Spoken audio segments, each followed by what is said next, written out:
Sean, if you put conditions before you meet, you can't achieve anything.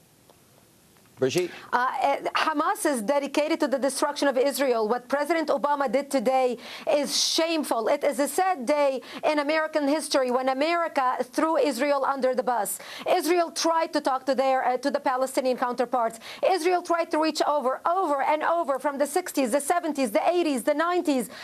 Barack in 2000 even offered them 97% of the Palestinian territories, and they turned it down. The Palestinians never failed to turn down an opportunity to have peace.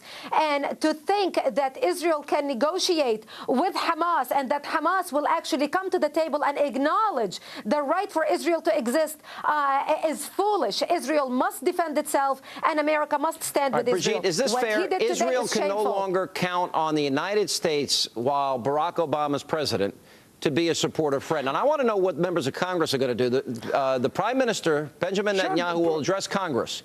I wonder if he will call on Congress to speak out against a promise that America made to Israel that they would never, ever support this position. It looks like Obama is following on a pattern. He threw Mubarak under the bus. He's throwing Israel under the bus. He is killing our allies and cozying up to our enemies, which is a sign of a very dangerous president who does not recognize the danger that is facing the United States as well as Israel. This is committing a murder by throwing Israel under the bus the way he did today. Israel cannot defend itself. This president is betraying our allies one after one. It is shameful. Michael? Sean, I think the policies that Bridget is talking about, the policies of the right wing, have failed. They have not delivered security to Israel in 60 years. These policies must be abandoned, and the new policy that Obama is talking must be adapted. Michael, we need peace. We need to secure. Who was attacked the day after the UN partition plan? Was it Israel? Yes. Who was attacked in 1967? Israel was attacked. Who was attacked in 1973? Israel's attacked. Who was hit with 8,000 bombs in the last year? Israel was attacked. So you're trying to make some type of moral equivalency here that doesn't exist. Israel's the victim, surrounded by hostile jihadists and radicals that keep throwing bombs into their cities and killing their children and blowing up buses. Why should Israel sit at the table with people like that? Everything you said is right, Sean. I don't disagree with it. But what is the right thing to do is Israelis need peace and security. If you don't talk with them, who else would you talk with? I think there's no talking. Either you recognize their right to exist, or they're going to continue to be at war. If you can't make that first basic step, there's no reason to talk to a radical. You're somehow thinking that you can negotiate with people that are adhering to an evil ideology by blowing up innocent people. Sean, if you want to make peace, who would you talk with? You talk with your enemy, not me or someone else. You don't have to talk to them. You can defeat them. Now, you can never defeat people. You can never kill people. You can never bulldoze any people. But they're going to kill you if you don't. Well, that's why we need to sit down and talk with them, negotiate them, and bring some kind of peace. Right, Israel already tried repeatedly. It's a historic day today in the history of American policy. Shameful day. I agree with Brigitte. All right, guys. It's a historic day, Sean. Shameful. Historically shameful, yes. And it is going to lead us into peace for Israel and Palestine. This is the good first step. You sound like Neville Chamberlain, that there could be peace in our time. Yeah. I got to run. And coming up, it is a left-wing TV ad that may very well go down as the most despicable political attack in history. You see that, grandmother? She's about to be thrown over the cliff. We'll show it to you coming up. And then later we expose who has been advising President Obama behind closed doors on Mideastern policy. I have a hint. They're two very prominent members of the mainstream Obama mania media. We'll tell you who they are coming up. The Republican plan to tackle our growing deficit continues to gain momentum, and as a result, liberals are resorting to scare tactics in an effort to diminish support for Congressman Paul Ryan's proposal. Now, the latest shameful attempt by the left to distract Americans comes in the form of a completely baseless television ad put together by a group called the Agenda Project. Take a look.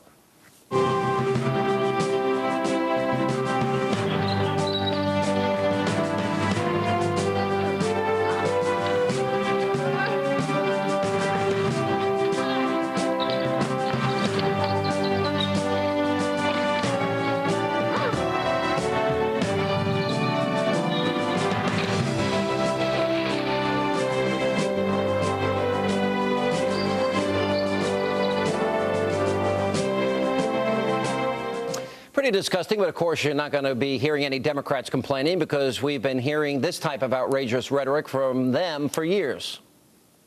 The Republican health care plan is this: die quickly.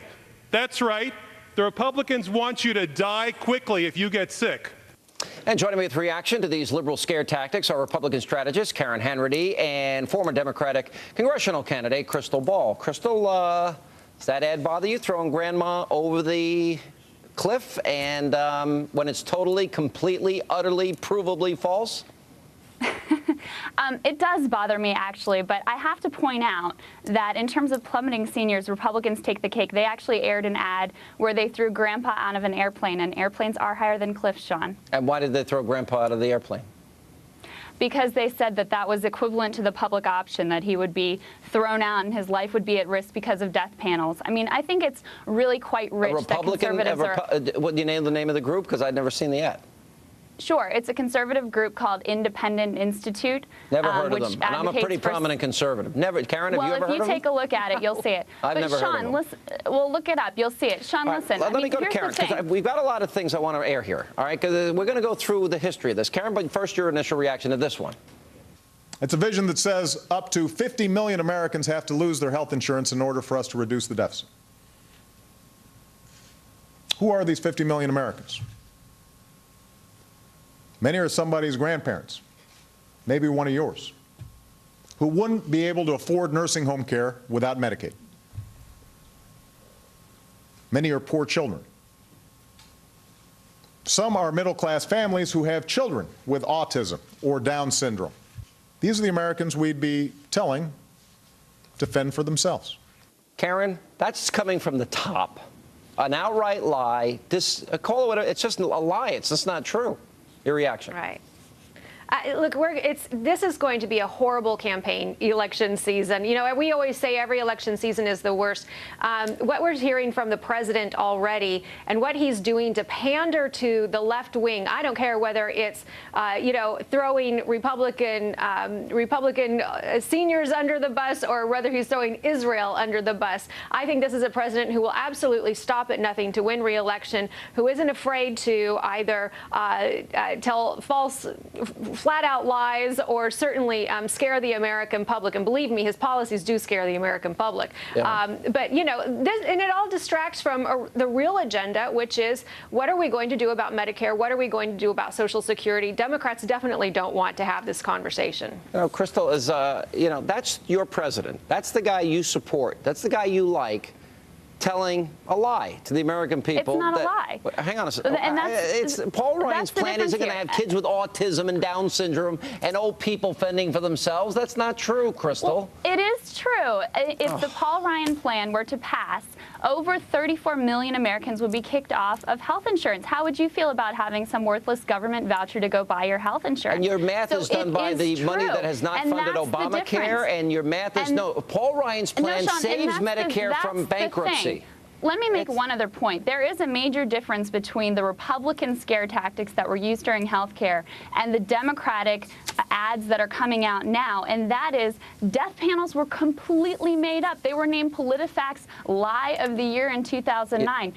You know what, Crystal? If this gets plan really if this would happens, kick millions of seniors there will out of be government rationing bodies, just like in Great Britain, and they will be deciding based on your age. That's not true. Well, you watch by the end of it. By the time I can prove it, by the time all is said and done, I guarantee it. All right, Karen, I want to throw this one to you. This is Lie of the Year. This is what happens almost every election season. We almost have an entire network now dedicated to bringing up false charges of racism. Right. This is the Democratic Party, 1998. The Democratic Party itself in Missouri. Listen to this. When you don't vote,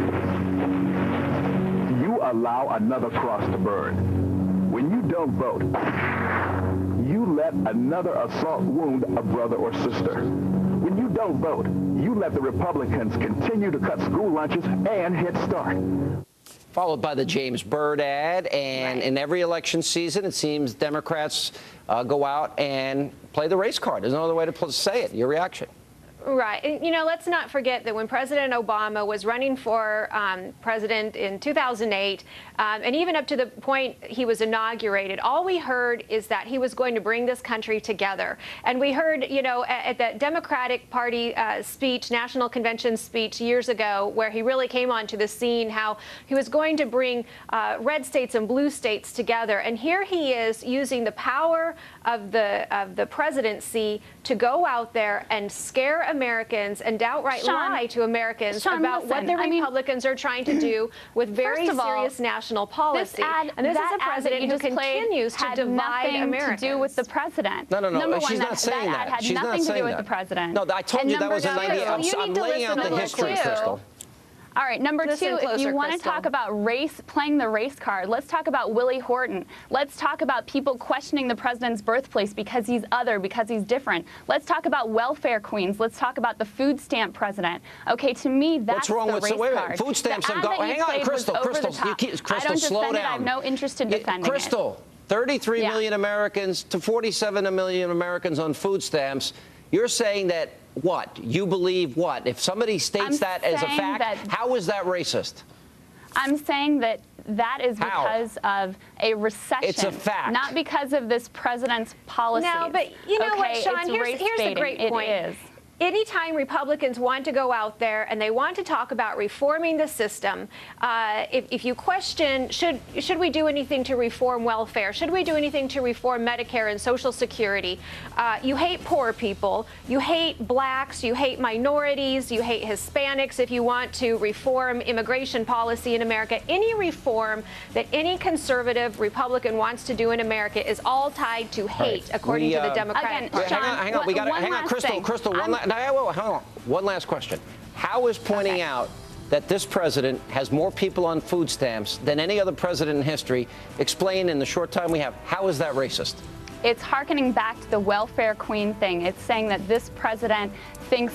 So you can't tell the truth. You can't speak. So are you assuming that? Are you assuming more people? I'm not defending these types of ads. I'm not defending these types of tactics. What I am saying is it's a bit rich for the Republican Party. You're just repeating them. You're not defending them. You're repeating them. Called it Nazi eugenics during the healthcare debate to now be crying foul over these same types of tactics. Guys, good to see you. More information, by the way, is coming out about President Obama's speech this morning. You won't believe who reportedly helped the anointed one craft his message. We're going to tell you next in Media Mash. Straight ahead. And as we continue, it's time for Media Mash, our weekly roundup of all the ways the Obama mania media try to, well, put their liberal spin on the news. And here to go through this week's material, president of the Media Research Center, the one and only Brent Bozell. By the way, all right, I'm sure you know the answer. Who are the two journalists that have been advising the president on Middle East policy? It's a great story. Fareed Zakaria of CNN and Tom Friedman of the New York Times. Zakaria. Yeah, there's a household name, by the way. Two men who are supposed to be dispassionate observers of the political scene. One man who's an anchor of a news show, who, by the way, endorsed Obama in 2008. But here's a man who, on CNN especially, who, according to the New York Times, has been called on by the president for advice and wisdom on Egypt. And then today, when the president reports on Egypt, when he gives a speech on Egypt, this guy goes on television and in his coverage says it's a good speech. Imagine that. All right, let's show some of it. Here's Fareed Zakaria on CNN.